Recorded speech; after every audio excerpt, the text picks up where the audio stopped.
It's another Monday. Welcome to your TCU News Now update. I'm Mandy. As your pounding headache and possible nausea may remind you, last night was Super Bowl 46. The Horned Frog family saw two alumni, Marcus Cannon and Malcolm Williams of the New England Patriots, take the field against the New York Giants. Cannon and Williams marked the 23rd and 24th TCU alums to make it to the Super Bowl. The Giants were the victors last night in Indianapolis. The game came down to a last play incomplete pass by Tom Brady, leaving the score 21-17 Giants. If the details of the football game last night are a little bit fuzzy because you were partying a bit too hard, you are not alone. According to CNN, 1.4 billion people will call out of work today. If you're at TCU and thinking of taking a personal day, the best hangover cure in Texas is just one city over.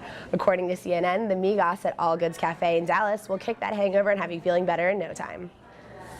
Some say hitting the town and partying with friends is a huge part of the college experience, but it is important to keep safety in mind.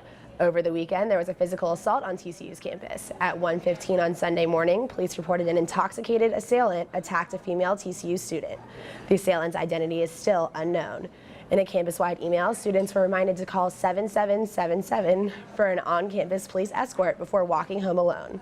In the same email, other tips were recorded about having a fun night, keeping a fun night from turning dangerous.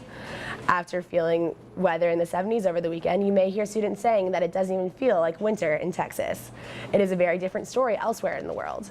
After Europe experienced another weekend of record-breaking cold and snow, the continent is sinking into a winter crisis. Scenes that range from the oddly beautiful Colosseum in Rome being dusted with snow for the first time since 1985 to the devastating, with Ukraine recording over 122 deaths this weekend due to the cold, to the inconvenient with Heathrow Airport in London flying only around 7 flights a day. Each country in Europe is experiencing problems and disasters of its own.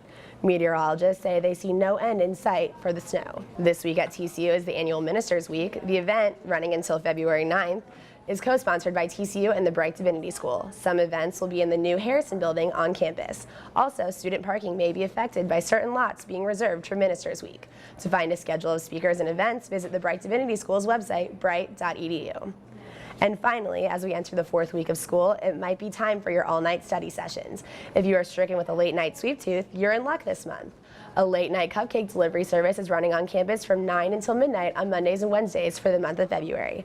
The company is run by a TCU student, Gabrielle McVeigh. Visit her website, crumbsbyl.com, to order, and don't forget there's a 2 for $3 deal just for TCU students. And on that note, have a sweet rest of your Monday. That's all for your TCU News Now update. I'm Mandy, and I'll see you next time.